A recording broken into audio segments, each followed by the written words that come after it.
राधे राधे। सभी के चरणों में मेरा रामदास का कोटि कोटि प्रणाम। और आशा करते हैं कि आप लोग को ये कथा से ज़रूर कुछ सीखने का मिलेगा। और हम इस कथा से जानेंगे कि हम जब भगवान को कुछ जाने या अनजाने में कुछ अर्पण करते हैं तो इससे हमारे जीवन में क्या फ़ायदा होता है और हमको क्यों करना चाहिए, क्योंकि सब कुछ भगवान का दिया हुआ है। तो हमारा कर्तव्य है कि हम जो कुछ भी खाए पिए, जो कुछ भी हमारे पास है, उसको पहले हम भगवान को अर्पण करें और फिर उसको हम अपने प्रसादी के रूप में ग्रहण करें। तो हरे कृष्ण, आइए और जानते हैं इस कथा के माध्यम से। हरि बोल। एक बार की बात है, एक बार क्या हुआ, एक राजा था। राजा के नगर में सब लोग बहुत सुखी थे, बहुत संपन्न थे और सब लोग बहुत अच्छे से रहते थे। उस गांव में एक आदमी था जिसका नाम क्या था, प्रेमानंद। नाम था प्रेमानंद, लेकिन बहुत बदमाश आदमी था, है ना। तो क्या हुआ कि धीरे धीरे उसका जैसे जैसे उम्र बड़ा हुआ, उसका माँ बाप गुजर गया, अकेला था, उसके आगे पीछे कोई नहीं था। लेकिन क्या हुआ कि गलत संग पकड़ लिया। गलत संग पकड़ने से क्या हुआ, हर प्रकार के गलत काम करने लगे, जैसे चोरी करना, जुआ खेलना, शराब पीना, सब तरह का गलत काम करने लगा। तो मित्र लोग उसको बहुत समझाते थे, कुछ अच्छे भी थे कुछ बुरे भी थे। तो सब समझाए उनको, जो अच्छे थे वो समझाए कि देखो तुम जो है सो गलत लोग का संग पकड़ ली हो, इसलिए गलत लोग का संग छोड़ दो। गलत लोग से संगति करोगे तो हमेशा नुकसान होगा, कुछ फ़ायदा होने वाला नहीं है। तो क्या करना चाहिए, अच्छे लोग का संग पकड़ना चाहिए। लेकिन कहते हैं कि विनाशकाले विपरीत बुद्धि, उसने किसी का बात नहीं सुना। तो कहना मित्र का काम था, करना नहीं करना उसका काम था। तो नहीं सुना। धीरे धीरे धीरे धीरे क्या होगा, उसका आदत और बिगड़ गया, मतलब बहुत गलत लोगों के साथ बहुत ज़्यादा गलत करने लगा। जितना उसके पास ज़मीन था सब बेच दिया, बैठ के खाता था, कुछ काम धंधा नहीं, गलत दोस्तों के साथ घूमना फिरना। अच्छे लोग जितना थे सब धीरे धीरे उनका साथ छोड़ दिए और शराब हद से ज़्यादा पीने लगा, दिन रात नशा में। और धीरे धीरे क्या हुआ, तो वेश्यालय जाने लगा। जब वेश्यालय जाने लगा तो वेश्या लोगों ने देखा कि उससे हमको बहुत फ़ायदा हो रहा है। क्या फ़ायदा हो रहा है, तो ज़मीन वमीन बेच के अपना जितना धन था जाके उसके ऊपर लुटाता था, खर्च करता था, हमेशा नशा में शराब में रहता था। तो उन लोग थोड़ा ज़्यादा उससे मतलब मिलजुल गए वेश्या लोग, क्योंकि उनका फ़ायदा हो रहा था। लेकिन ये प्रेमचंद को समझ में नहीं आ रहा था, प्रेमानंद को समझ में नहीं आ रहा था कि हमको क्या करना चाहिए, क्योंकि उसका आदत तो बिगड़ गया था। उसके बाद क्या हुआ, तो धीरे धीरे उसका सब धन खत्म हो गया, यानी जितना उसके पास गहना था, रुपया पैसा था, ज़मीन ज़्यादा था, सब बेच बाच के ख़त्म कर दिया। काफ़ी समय बीत गया, इसी तरह चल रहा था। उसका तो कुछ नहीं बचा। तो वेश्या लोग ने उसको क्या बोला कि अब तो तुम्हारे पास धन वन कुछ नहीं, तो अब हम तुम्हारा साथ छोड़ेंगे। तो उसका पाँवदारी पकड़ने लगा, बोले नहीं, हमारा साथ मत छोड़िए, अगर आप छोड़ दोगे तो फिर हम कहाँ जाएंगे, कैसे रहेंगे। तो वेश्या लोगों ने उसके पास एक शर्त रखा। क्या शर्त रखा कि हमारे राज्य में जो राजा है उसके बाग में बहुत सुंदर फूल है, और वो फूल मान लीजिए कोई अपने बाल में, जैसे पहले लोग बाल में गजरा लगाता था, है ना, तो मान लीजिए फूल जैसा कोई अपने बाल में लगाए, तो फूल का नियम था कि 2 दिन तक वो फूल सुगंध दिया करते थे। 48 घंटा तक वो फूल सुगंध देता था हमेशा।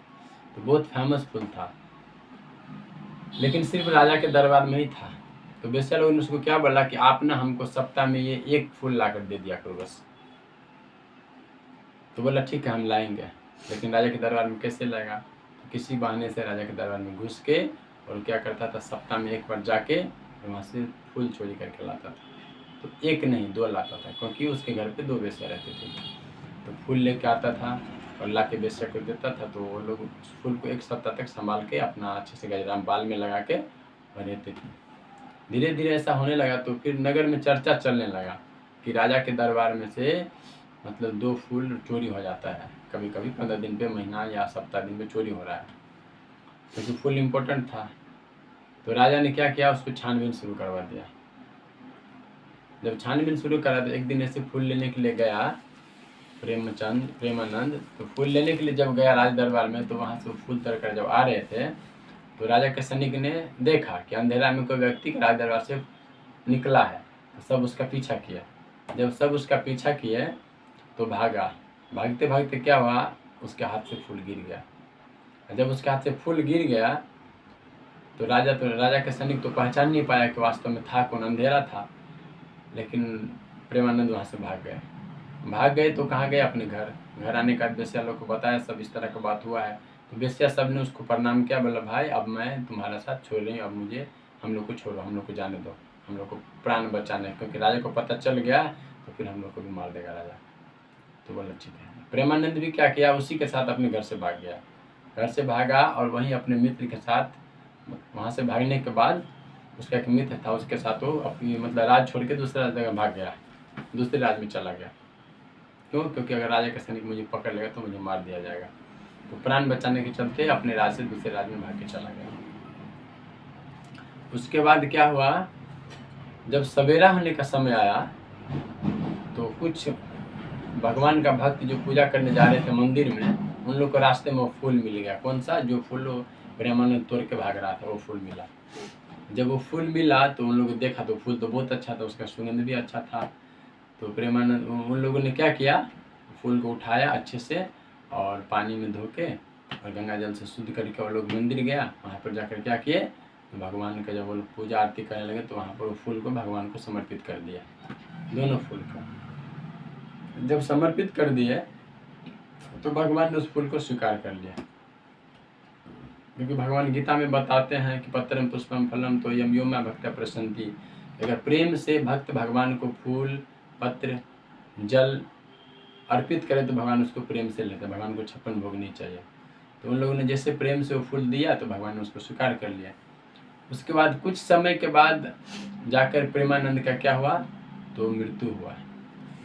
जब मृत्यु हुआ तो एक तरफ यमदूत खड़े थे, 3 आए थे, काले काले बाल, लंबा लंबा, बड़ा बड़ा दांत, लाल लाल लाल लाल आँखें और बहुत भयंकर शरीर।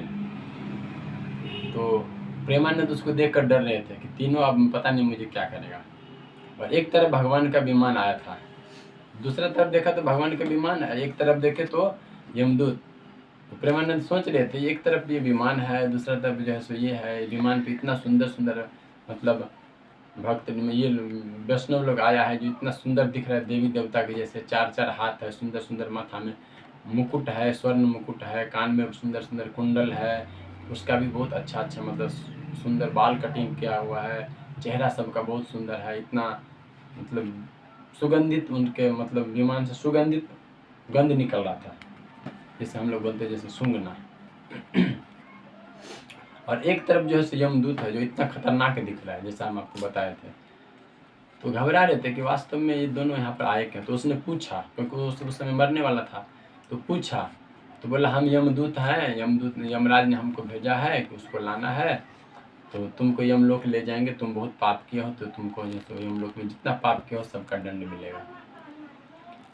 फिर प्रेमानंद ने भगवान के दूत से पूछ लिया जो विमान लेकर आए थे, तो आप लोग कौन हो? तो बोले हम तो भगवान के दूत हैं, भगवान ने हमको भेजा है।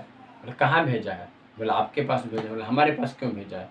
बोला हमको भगवान बोला कि आज जाइए धरती पर फलना जगह, मेरा एक भक्त है प्रेमानंद, उसका मृत्यु होने वाला है, तो उसको आप विमान में बिठाकर मेरे पास मेरे धाम लेकर आइए। तो सोचने लगा कि मैंने ऐसा तो कोई अच्छा काम नहीं किया जो मैं भगवान के धाम जाऊँगा। तो उसने पूछ लिया, तो बोले कि देखो वो तो हमको भी नहीं पता कि आपको क्यों बोला है लाने के लिए, लेकिन आपको तो चलना है। लेकिन उधर यमदूत खड़ा, यमदूत बोले हम लेकर जाएंगे। तो फिर भगवान के दूत ने यमदूत को डांटा, बोला नहीं भगवान का ऑर्डर है, हमको लाना है तो हम लेकर जाएंगे, तुम लोग यहाँ से भाग जाओ, नहीं तो तुम लोग को भी मार पीट कर ले जाएंगे भगवान के पास।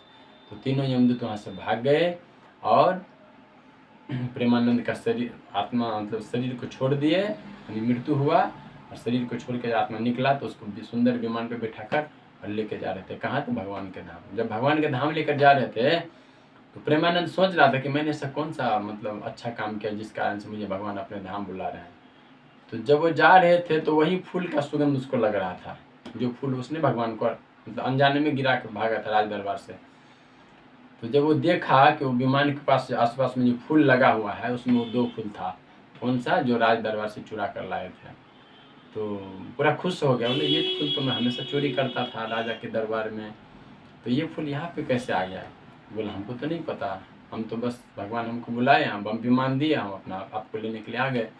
तो जब भगवान के पास गए तो भगवान को प्रणाम किए और भगवान से पूछे कि प्रभु हम तो बहुत पापी हैं, हमने बहुत पाप किए हैं, तो किस कारण से आप जो है सो हमको अपने पास बुला लिया है। हम तो सुने हैं कि अच्छे अच्छे कर्म करते हैं, जो आपका भक्ति करता है, जो आपका नाम लेता है, जो आपका भजन करता है, आप उसी को अपने पास बुलाते हो, हम जैसे पापी को कैसे बुला लिए।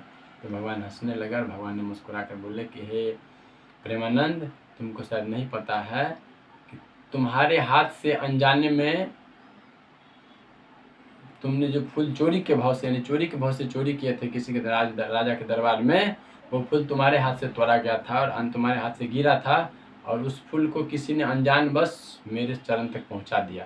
तो जिस तरह अनजाने में तोड़ा गया फूल तुम्हारे हाथ से मेरे चरण में आ गया तो मैंने उसको स्वीकार कर लिया, उसी तरह तुमको भी मैंने अनजाने में मतलब स्वीकार कर लिया। क्यों? क्योंकि तुमको इस बात का पता नहीं था कि तुम मेरा भक्ति कर चुका अनजाने में, तो मैं तुमको स्वीकार कर लिया। क्यों? कि जो मुझे जान कर या अनजाने में मेरा नाम ले, मेरा भक्ति करे, मेरा भजन करे, या मुझे कुछ अर्पण करे, तो मैं उसको खुशी से स्वीकार कर लेता हूँ, मुझे कुछ और नहीं चाहिए। तो बहुत प्रेमानंद बहुत खुश हो गया और बोले कि प्रभु आपका धन्यवाद है, क्योंकि हम जैसे पापी को अगर अनजाने में कुछ किसी के माध्यम से अर्पण हो जाए, आप उसको भी स्वीकार करके और अपना धाम प्रदान कर देते हैं।